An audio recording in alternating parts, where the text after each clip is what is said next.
स्वागत है आपका। आप देख रहे हैं इंडिया न्यूज हरियाणा। मैं हूं आपके साथ प्रीति सिंह। बुलेटिन की शुरुआत करेंगे इस वक्त की बड़ी खबर के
वहीं देश के साथ प्रदेश में भी कोरोना का कहर जारी है। हरियाणा में भी एक दिन में रिकॉर्ड तोड़ केस सामने आए हैं। 24 घंटे में 1397 मरीजों की पुष्टि हुई है। बड़ी और अहम जानकारी कोरोना से जुड़ी।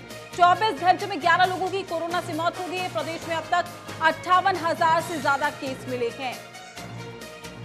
तो प्रदेश में भी कोरोना का कहर लगातार जारी है। प्रदेश में अब तक 58,000 से ज्यादा केस सामने आ चुकी है। एक्टिव केस की संख्या हालांकि 10,000 से कम है।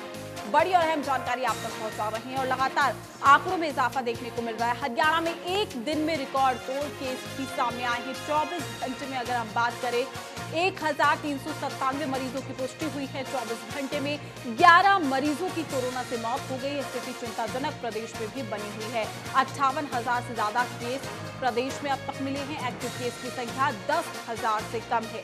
तेजी से इजाफा देखने को मिल रहा है प्रदेश में भी। तो हरियाणा में भी एक दिन में रिकॉर्ड तोड़ केस सामने आए हैं और लगातार आंकड़ों में तेजी से इजाफा। तो बड़ी और अहम जानकारी कोरोना से जुड़ी। तो सिरसा में कोरोना से मौत के मामले थमने का नाम नहीं ले रहे हैं। जिले में कोरोना से एक महिला की मौत भी हो गई, जिसके बाद आंकड़ा 12 पहुंच गया है। वहीं कोरोना के 47 नए मामले भी सामने आए। सिरसा में कोरोना की वजह से मौत का सिलसिला थमने का नाम ले रहा है। आज सिरसा में 12वीं मौत हुई। 56 वर्षीय व्यक्ति जो कि डबवाली का रहने वाला था, 10 दिन से लगातार बठिंडा के एक निजी अस्पताल में उपचार चल रहा था। उसे बुखार, खांसी व सांस की तकलीफ की वजह से दाखिल करवाया गया था, लेकिन बाद में टेस्ट करवाने पर पॉजिटिव पाया गया। इस प्रकार कुल सिरसा में अब तक कोरोना की वजह से 12 लोगों की मौत हो चुकी है। वहीं अगर नए मामलों की बात करें तो नए मामले भी लगातार आ रहे हैं। सिरसा में आज भी 47 नए मामले सामने आए, जिनमें से सुबह 25 और शाम को 22 मामले नए सामने आए हैं। अब कुल कोरोना संक्रमित की संख्या की बात करें तो सिरसा में यह आंकड़ा 1165 तक पहुंच चुका है, जिनमें से 637 मरीज अभी भी एक्टिव है, जिनका 431 को होम क्वारंटाइन में इलाज चल रहा है, जबकि 166 को दाखिल करवाया गया है। हालांकि आज 5 मरीज कोरोना को मात देने में सफल हुए। उन्हें ठीक होने पर घर भेज दिया गया। अब ठीक होने वालों की संख्या भी 516 तक पहुंच चुकी है। लगातार जिस तरह से कोरोना बढ़ता जा रहा है, सैंपलिंग भी लगातार बढ़ाई जा रही है। अब रोजाना 1100 सैंपल लिए जा रहे हैं। अब तक की बात करें तो कुल 39,255 सैंपल लिए जा चुके हैं और जिनमें से 289 की रिपोर्ट पेंडिंग है। यानी लगातार जिस तरह से नए मामले बढ़ते जा रहे हैं, कहीं न कहीं ये चिंता का विषय है। सिरसा से अमर सिंह जानी। सिरसा ही नहीं, करनाल में भी लगातार बढ़ रहे हैं कोरोना के केसेस। स्वास्थ्य विभाग की चिंता को बढ़ा दिया है। जिले में 85 नए कोरोना पॉजिटिव मामले सामने आए। वहीं 60 साल के बुजुर्ग की कोरोना से मौत हो गई। मौत का आंकड़ा 25 पहुंचा है। कोरोना रुकने का नाम नहीं ले रहा। हर रोज नए केस बढ़ते ही जा रहे हैं और आज भी इसी कड़ी में 84 केस कोरोना पॉजिटिव सामने आए हैं। सीएमओ योगेश कुमार शर्मा का कहना है कि आज एक सदर बाजार के रहने वाले व्यक्ति की मौत भी कोरोना से हो गई है। यह करनाल में 25वीं कोरोना से मौत है। उनका कहना है कि आज 84 केस जो कोरोना पॉजिटिव आए हैं, उनको लेकर स्वास्थ्य विभाग की टीमें अलर्ट हैं और सभी जो गंभीर पेशेंट उनमें पाए गए उनको कल्पना चावला मेडिकल कॉलेज में भर्ती करा दिया गया है, जहां पर उनका इलाज चलेगा। वहीं जो एसिम्प्टम मरीज हैं उनको घर पर क्वारंटाइन कर दिया गया है और वहीं पर उनको मेडिसिन अवेलेबल करवा दी गई है। उनका कहना है कि बढ़ते कोरोना को देखते हुए सभी लोग जो भी बाहर निकले हैं वो मास्क का प्रयोग करें, सैनिटाइज का प्रयोग करें और वहीं सोशल डिस्टेंसिंग बनाए रखें ताकि कोरोना की चपेट में आने से बच सकें। करनाल से केसी आर्य, इंडिया न्यूज़। वहीं कैथल में भी 35 कोरोना के नए केस सामने आए हैं। सीएमओ जय भगवान जाटान ने इस बात की पुष्टि की है। कोरोना का कहर लगातार जारी है। लगातार कैथल में कोरोना के मामले लगातार बढ़ रहे हैं। आज की बात करें, आज कैथल के अंदर 35 कोरोना पॉजिटिव मामले आए हैं और लगातार मामले बढ़ रहे हैं। इसके बारे में जब सीएमओ जय भगवान जाटान से बातचीत की गई तो उन्होंने बताया कि जो गोलक जिगा के विधायक थे, पूर्व विधायक थे कुलवंत बाजीगर, उनकी भी रिपोर्ट आज पॉजिटिव आई है। और कैथल के सीएमओ जय भगवान जाटान ने जनता से अपील की है, शहरवासियों से अपील की है कि घर से बाहर बहुत ही कम निकलें और जब भी घर से बाहर निकलें मास्क जरूर पहनें। कैथल से कैमरामैन पवन राविश के साथ मनोज मलिक, इंडिया न्यूज़। वहीं यमुनानगर में भी कोरोना के 79 नए मामले सामने आए हैं। इनमें से ज्यादातर मामले नगर निगम कर्मचारी से जुड़े हुए हैं। जिले में पॉजिटिव मरीजों का जो आंकड़ा है 568 पर पहुंच गया। यमुनानगर में कोरोना को लेकर बुरी खबर है। यहाँ आज 79 केस कोरोना के ट्रेस हुए हैं, जिसमें 19 केस यमुनानगर के बाहर रह गए हैं। और जो ज़्यादा क्षेत्र है वो म्यूनिसिपल जो कॉरपोरेशन के लोग वो प्रभावित हुए हैं, जिससे जो आज म्यूनिसिपल कॉरपोरेशन का काम था वो भी प्रभावित रहा है। यदि आज संख्या की बात करें तो कुल 576 एक्टिव केस हो चुके हैं, जिसमें जो है कांसापुर और कॉलोनी जो है गीता कॉलोनी है वहाँ पर हालांकि जो कोरोना पॉजिटिव आ गए, लेकिन अभी वहाँ कंटेनमेंट जोन नहीं बनाए जाने से लोग चिंतित रहे, क्योंकि लोगों को नहीं पता था कि यहाँ पर कोरोना केस है नहीं है। इसलिए प्रशासन को थोड़ी मुस्तैदी दिखाने की ज़रूरत है। इसके अलावा यदि जोन की बात करते हैं तो टोटल 568 जोन बनाए गए थे, जिसमें एक्टिव जोन 385 है और जो डिकंटिन्यू कर दिए गए उनकी संख्या 183 है। यदि बात करते हैं तो रिकवरी की, हालांकि जो नेशनल रिकवरी रेट है वो 76% है, लेकिन हरियाणा की बात करते हैं तो हरियाणा का रेट है वो 57% है, जो कि काफ़ी कम है, क्योंकि हरियाणा ने यदि आगे बढ़ना है तो उसको नेशनल रेट से भी ऊपर अचीव करना पड़ेगा, तो रिकवरी रेट बढ़ पाएगा। इसलिए जब प्रशासन सभी को यही सलाह देता है, क्योंकि जो कोरोना का संक्रमण बढ़ रहा है, इसलिए घर रहे, सुरक्षित रहें। यदि बाहर जाना भी पड़ता है तो मास्क का प्रयोग करें। यमुनानगर से देवीदास शारदा, इंडिया न्यूज़। वहीं रेवाड़ी में भी बढ़ते मौत के आंकड़ों ने स्वास्थ्य विभाग की चिंता को बढ़ा दिया है। जिले में कोरोना से 2 लोगों ने अपनी जान गंवा दी है। 24 घंटे में 26 नए मरीज सामने आए। रेवाड़ी में बढ़ते हुए कोरोना केसों का आंकड़ा अब थमने का नाम नहीं ले रहा है, लेकिन चिंता का विषय ये है कि अब इसके साथ साथ मौत का आंकड़ा भी बढ़ने लगा है।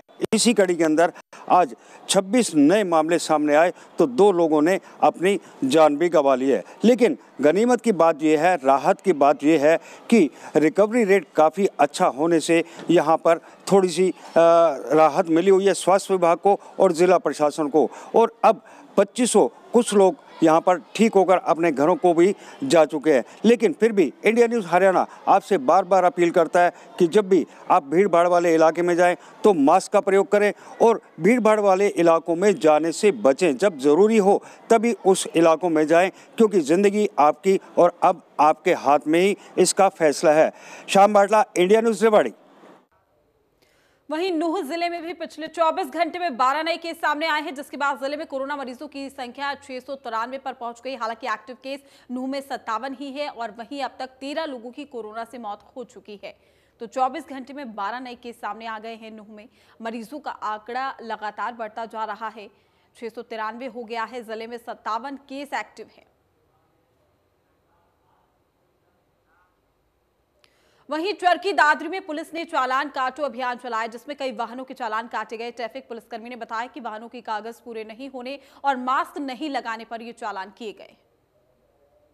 आवश्यक तौर पर घरों से बाहर ना निकलें, इसके मद्देनजर चरखी दादरी पुलिस के द्वारा एक अनूठी पहल की गई है। और इस पहल के तहत न केवल अनावश्यक तौर पर घरों से बाहर निकलकर वाहनों में घूमने वाले बिना कागजात के उन लोगों के चालान काटे जा रहे हैं जो वाहनों को लापरवाही से चलाते हैं और जिनके पास कोई दस्तावेजात, कोई कागजात नहीं है, या फिर बिना हेलमेट के जो वाहन चलाते हैं उनके खिलाफ चरखी दादरी पुलिस के द्वारा ये मुहिम चलाई गई है। साथ ही साथ बिना मास्क के घरों से बाहर घूमने वाले वाहन चालकों व अन्य आमजन के भी ट्रैफिक पुलिस के द्वारा चालान काटे जा रहे हैं। यानी 2 तरीकों से कोरोना संक्रमण को रोकने के लिए चरखी दादरी पुलिस के द्वारा एसपी बलवान सिंह राणा के निर्देशन में कार्रवाई की जा रही है और इसके तहत आज बड़ी तादाद में बिना मास्क के लोगों के चालान काटे गए और वाहनों को लापरवाही से बिना कागजात के चलाने वाले लोगों के भी चालान काटे गए। मुहिम कितनी कारगर साबित होगी ये तो वक्त बताएगा, लेकिन इतना ज़रूर है कि कोरोना संक्रमण काल में छिड़ी गई इस मुहिम का असर भी देखने को मिल रहा है। चरखी दादरी से सहयोगी अनिल लहरी व वीडियो जर्नलिस्ट सुमित अवस्थी के साथ रवि जांगड़ा। चलिए अब खबरों में आगे बढ़ेंगे, बात करेंगे कुरुक्षेत्र में लॉकडाउन में कराधान विभाग अधिकारियों द्वारा शराब ठेकेदारों पर मेहरबानियों की कहानी अब खत्म नहीं हुई थी कि अब आबकारी विभाग में करोड़ों रुपए का बड़ा जीएसटी घोटाला सामने आया है। जिले के अब तक के सबसे बड़े जीएसटी धांधलेबाजी में सेल टैक्स विभाग के एक अधिकारी ने 64 करोड़ के फर्जीवाड़े यानी कि रिफंड के शपथ पत्र के बावजूद मामला उजागर होने पर भी विभाग कुंभकर्ण की नींद में सोया है। आरोपियों को बचाने के लिए सब एक दूसरे के पाले में गेंद कर अपने कर्तव्य से बच रहे हैं। फ्रॉड पकड़ने की शुरुआत तब हुई जब सेल टैक्स विभाग की जांच टीम ने एक ट्रक पकड़ा जिसके कागजात की जांच की गई तो ईवे बिल फर्जी भी निकला और साथ ही वहीं से मामले की कड़ियां जोड़ी गई तो सबके सिर चकरा गए, क्योंकि मामला हजारों लाखों नहीं करोड़ों के घपले का निकला है। मुझे यही पता लगा कि जीएसटी का भी इन्होंने बहुत बड़ा फ्रॉड कर रखा है। इन्होंने एक स्टालवर्ट के नाम से कंपनी बना रखी है गांव 11 में, जिसमें ये जीएसटी की चोरी करते हैं, जिसके बारे में जीएसटी के दोनों डिपार्टमेंट, सेंट्रल और स्टेट गवर्नमेंट, इनके खिलाफ कार्रवाई कर रही थी। और वहां पर Tarachand excise and taxation officer ने एफिडेविट दिया कि 63.76 करोड़ रुपए का टैक्स की इन्वॉल्वमेंट हम निकाल चुके हैं और ये बहुत ऊपर तक जा सकती है। और इन्होंने 2 साल में करीब 700 करोड़ रुपए का बिजनेस, एग्जैक्ट फिगर मेरे पास उसमें है कि नाम कॉपी है मेरे पास एफिडेविट की, वो मैं आपको दे देता हूँ, 700 करोड़ रुपए का फर्जी फर्मों से बिजनेस किया। वहीं कैथल में युवाओं में हुक्का पीने का क्रेज लगातार बढ़ता जा रहा है। पहले हुक्के को गांव परिवार में बड़े बूढ़े बुजुर्ग लोग पीते थे। उनका ये मानना था कि हुक्के पर बैठकर वो लोग एक दूसरे की मन की बात एक दूसरे से करते थे। ये भी माना जाता है कि बड़ी बड़ी पंचायतों में बड़े बड़े गंभीर मुद्दों को हुक्के पर बैठकर सुलझा भी लिया जाता था। तंबाकू और हुक्के के दुकानदारों ने बताया कि आजकल युवाओं में हुक्का पीने का एक क्रेज होता जा रहा है और उस क्रेज के चलते लोग तंबाकू और हुक्के की कारोबार को अपना भविष्य बिजनेस के रूप में देखते हैं और इसलिए तंबाकू और हुक्के की दुकानें शहर में लगातार बढ़ती ही जा रही है। कैथल शहर में 30 से ज्यादा दुकान तंबाकू की है। अगर पूरे जिले की बात करें तो 50 दुकानों से ज्यादा ये दुकानें यहाँ पर दिखाई देती हैं। तो युवाओं में हुक्का पीने का जो क्रेज है वो लगातार बढ़ता जा रहा है। युवाओं से मेरी अपील है कि जो भी स्मोकिंग करते हैं, हुक्का, बीड़ी या जो भी पान भी चबाते हैं और सिगरेट भी पीते हैं, तो इस तरह के लोगों को अवॉइड करना चाहिए, क्योंकि इससे सिर्फ हेल्थ ही ख़राब होता है, फाइनेंशियल लॉस भी होता है। तो जैसे मैंने बताया कि ज़्यादातर जो है एज ग्रुप 35 से 50 के बीच में जो इफेक्ट होते हैं और ओरल कैंसर में इसका 80% रोल है। तो सभी युवाओं से मेरी अपील है कि इसको क्रेज़ ना मान के बीड़ी, सिगरेट और हुक्का को, तो इन चीज़ों को अवॉइड करेंगे तो हम हेल्दी भारत बना सकते हैं। वहीं गुरुग्राम में सेक्टर 46 से बैंक के बड़े अधिकारी के अपहरण के बाद की गई हत्या मामले में अभी तक पुलिस के हाथ खाली हैं। पुलिस हत्या के आरोपियों तक अभी तक नहीं पहुंच पाई है। आपको ये भी बता दें कि गुरुग्राम के सेक्टर 46 में रह रही एक बैंक के बड़े अधिकारी का 5 अगस्त को घर के बाहर से अपहरण कर लिया गया था और उसके बाद उनकी हत्या कर दी गई थी। अपहरण और हत्या के इस पूरे मामले में अभी तक पुलिस इस पूरे मामले में आरोपियों की तलाश में जुटी हुई है, लेकिन पुलिस ये मालूम नहीं कर पाई कि आखिरकार धीरज अहलावत की हत्या क्यों की गई। हालांकि मामले की गंभीरता को समझते हुए गुरुग्राम पुलिस की तरफ से इसमें एक एसआईटी गठित भी की गई है, जो गुरुग्राम पुलिस के एसीपी क्राइम के नेतृत्व में गठित की गई है और इस पूरे मामले में पुलिस धीरज अहलावत के दोस्तों और उनके परिजनों से भी जानकारी एकत्रित कर रही है।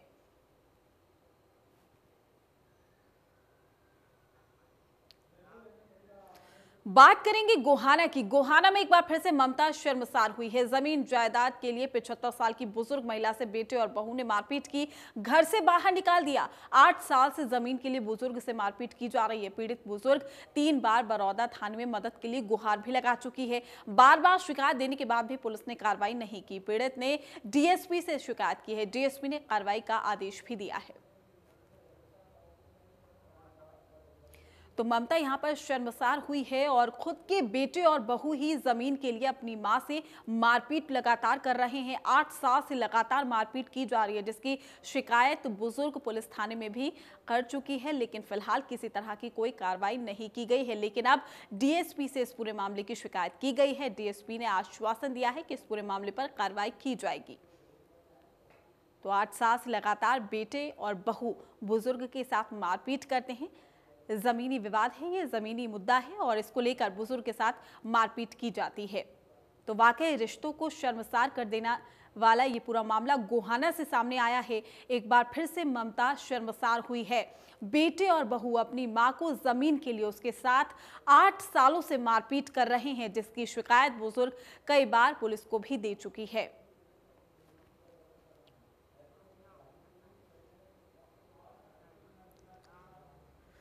खबरों में आगे बढ़ेंगे, लेकिन इसी बीच इससे पहले नजर डालते हैं अब तक की सुर्खियों पर। प्रस्तुत करता है हेम पुष्पा। इम्यूनिटी बढ़ाए, स्वस्थ बनाए, महिलाओं की नंबर 1 आयुर्वेदिक औषधि व टॉनिक। फिर टूटा कोरोना का रिकॉर्ड। एक दिन में दर्ज हुए 76,000 केस, 1,000 से ज्यादा की मौत। संक्रमितों का आंकड़ा 33 लाख के पार।